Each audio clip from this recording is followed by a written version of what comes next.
Buenos días para mis compañeros de mi red, todos los médicos generales, médicos especialistas que no tuvieron la grata oportunidad de asistir a la charla de síndrome coronario.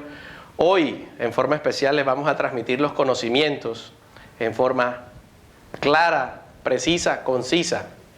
Y arrancamos entonces coronario. En el síndrome coronario tenemos 3 cosas importantes que quiero que se lleven hoy, ¿sí? Pero la primera que vamos a tener en cuenta es la definición del síndrome coronario. Como lo podemos ver, allí observamos el típico paciente con el signo de opresión de un dolor que se manifiesta y que aparece en forma súbita, y lo que nos presenta es entre el aporte y el consumo de oxígeno miocárdico.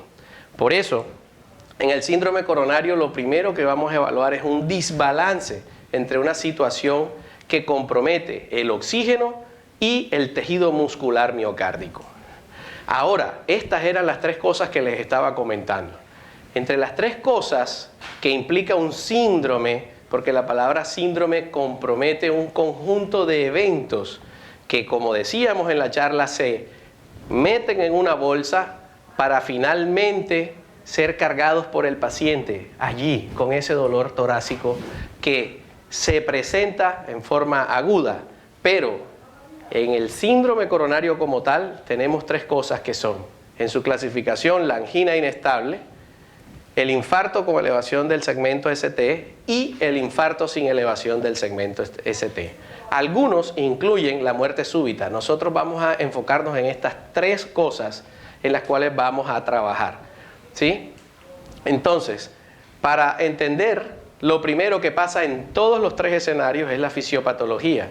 Y como ya sabemos, la placa ateromatosa, que es lo que se va formando a través del tiempo, consiste en una alteración de la luz del vaso en la cual se presenta disfunción endotelial, además acumulación de lípidos en la íntima del vaso, migración y engrosamiento del músculo liso, lo cual le da la estabilidad a la placa de ateroma, y obstrucción por células espumosas que se dan desde el principio de la vida hasta el final. Como lo vemos en esta diapositiva, finalmente tenemos una placa de ateroma establecida, sólida, que obstruye la luz del vaso, y eso genera que a nivel distal tengamos una disminución en el aporte de oxígeno.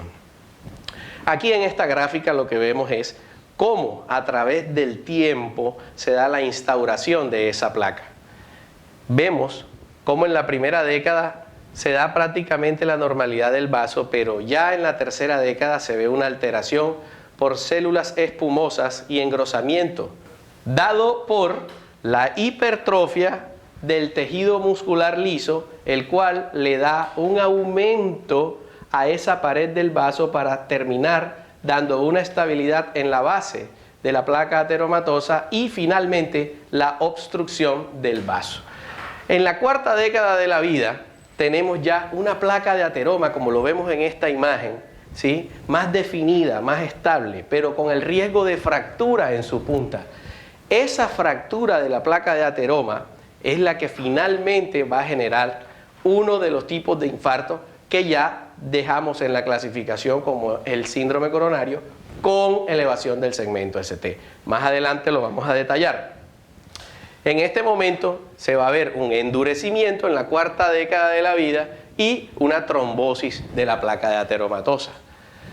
Entonces, ahora nos vamos a dedicar a hablar en la clasificación lo que es la angina inestable, el infarto agudo de miocardio con elevación del segmento ST y el infarto sin elevación del segmento ST. En este caso nos dedicamos a la angina inestable. Y en la angina inestable tenemos que tener en cuenta que la presentación se da de una forma insidiosa, pero tenemos que tener en cuenta la clasificación de la angina. Se clasifica en 2, angina inestable y angina estable. Entonces, en la angina inestable vamos a observar que se presenta como una molestia retroesternal que cede con el reposo. Generalmente el paciente mejora en estados de reposo. Y en la angina estable es un tipo de dolor que aparece en forma insidiosa, pero que se va perpetuando y que tiene unas características increciendo. Es un dolor que va aumentando con el ejercicio o con cierto tipo de actividades, inclusive estando en reposo puede aumentar el dolor y se mantiene en forma estable, por eso se llama angina inestable. Ahora, el infarto con elevación del segmento ST. En el infarto con elevación del segmento ST lo que vamos a observar es un evento súbito, un dolor típico, lancinante, opresivo, con una duración mayor a 30 minutos. Pero en realidad, este hace parte de los eventos del síndrome coronario que requieren de mucha atención en la parte clínica. Este es el evento dramático del síndrome coronario, en el cual hay que correr, hay que notificar a la institución de que hay un paciente con unos cambios electrocardiográficos agudos, hiperagudos, y es lo que les quiero mostrar en esta diapositiva. Aquí hay un dolor de más de 30 minutos, disnea con agitación motora, náuseas, diaforesis, un electrocardiograma con cambios agudos y liberación de marcadores. Entonces, cuando hablamos de marcadores, estamos hablando de troponinas. La troponina es el grito del corazón. Él te está diciendo, hey, me falta oxígeno, tengo dolor. Y ese dolor te está convirtiendo en consumo miocárdico, en estrés oxidativo, en isquemia y finalmente necrosis. Por eso, en este caso, hay que correr. Las troponinas tienen un valor. Dependiendo del laboratorio en donde se encuentren, va a ser 0.4, 0.24, como hagan el corte. Lo importante es que tengan un valor estándar. Sin embargo, en este caso del síndrome coronario agudo con elevación del segmento ST, lo que vamos a ver es, ¿le pido troponina al paciente? Por supuesto que sí, pero lo que quiero que tengan claro es que lo importante es ver los cambios electrocardiográficos para notificarlos como una emergencia, como una urgencia y llamar a hemodinamia para que intervenga ese paciente. Aquí que quiero que vean los cambios electrocardiográficos agudos. No les voy a dar los detalles de 0.1 milivoltios, elevación del punto J y todos estos detalles. No vamos a quedarnos en eso. Lo que quiero para hacerlo práctico es que vean las imágenes que se pueden presentar en el electrocardiograma, como aquí lo vemos, ¿sí? Todas estas son alteraciones del segmento ST, pero lo que vamos a correlacionar, como ya lo habíamos expresado en la conferencia, es una M mayúscula, es lo que van a ver, algo que se asemeja a una M mayúscula. Es una imagen que cualquiera puede interpretar como la ven aquí y asemeja a una M en letra cursiva. Cuando usted vea eso en el electrocardiograma, preocúpese y tenga en cuenta que puede haber un infarto con elevación del segmento ST. Si lo ve en dos derivadas del electrocardiograma, por favor, llame a la unidad de cuidado intensivo al doctor Algarín o vea qué va a hacer con ese paciente para remitirlo y nosotros trataremos de llamar a hemodinamia. Pero esta es la imagen que quiero que tengan en cuenta, una M mayúscula. ¿Y qué tenemos que hacer con ese paciente? Traerlo a la Adelita de Char. En este centro tenemos todos los dispositivos para intervenirlo. Tenemos una unidad de hemodinamia donde pueden entrar a destapar el vaso que está obstruido. Entonces, para tomar esa decisión tengo que tener en cuenta dos cosas. La primera, como lo ven allí, son el tiempo que demore el hemodinamista en llegar a la institución. Para eso tengo que calcular 120 minutos. Si en ese tiempo yo creo que no puede llegar por alguna circunstancia, yo tengo que tomar la segunda decisión y es trombolizar a ese paciente en los primeros 10 minutos del evento. Entonces, si usted encuentra un infarto con elevación del segmento ST, llame, comuníquese, remita a su paciente rápidamente y llévelo a hemodinamia. Segundo, si no hay la posibilidad de remitirlo, no hay la posibilidad de que haya una intervención mínimamente invasiva, entonces vamos a trombolizar a ese paciente. ¿Con qué? Con lo que tengamos en disposición en ese momento en nuestro paso o camino. Ahora, el infarto sin elevación del segmento ST, es la tercera parte de esta charla, es un evento coronario igual que sucede por cambios de cualquier tipo. ¿Cómo los vamos a ver? En el electrocardiograma lo que vamos a ver es unos cambios que pueden ser irrelevantes aparentemente o cambios que de verdad generan una sospecha de un evento isquémico, pero que no son tan discientes e hiperagudos como en el segmento ST. Entonces lo que podemos ver en este caso son unos cambios que indican alteraciones en la repolarización miocárdica y que te pueden llevar a la sospecha del infarto agudo sin elevación del segmento ST. Pero ¿qué es importante en este caso?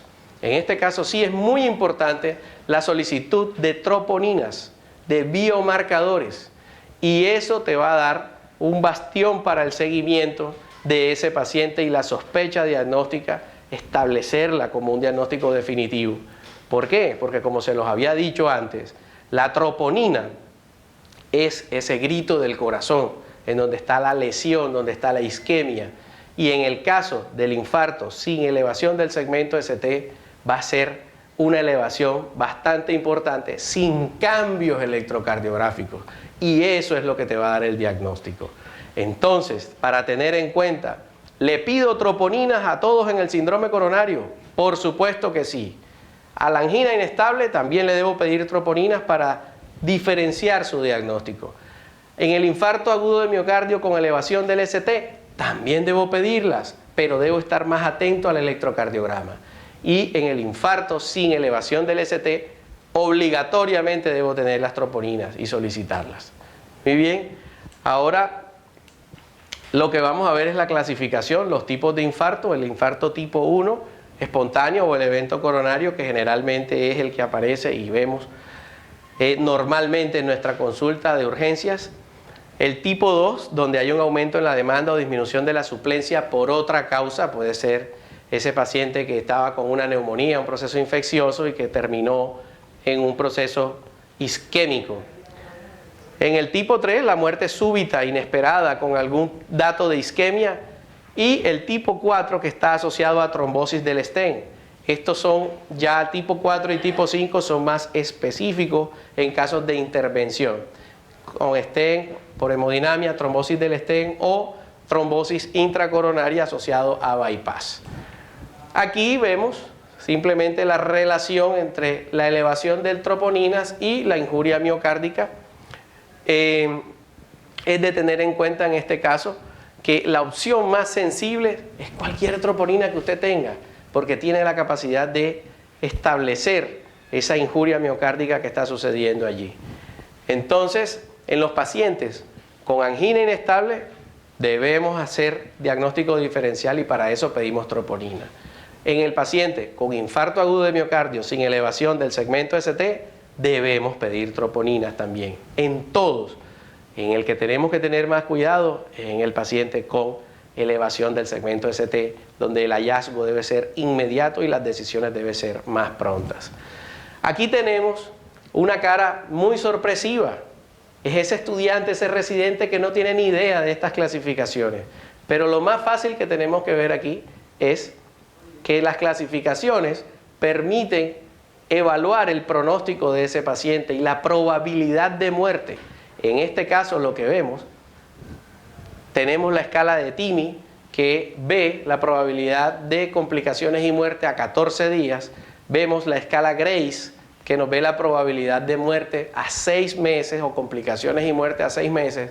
Y vemos la clasificación de Killip y Kimball, que es una clasificación para evaluar la lesión y el tipo de extensión y compromiso agudo que ha tenido ese paciente desde que transcurre el infarto, edema pulmonar y choque cardiogénico. Nos va a hablar de las complicaciones y las necesidades del tipo de hospitalización que puedan tener estos pacientes.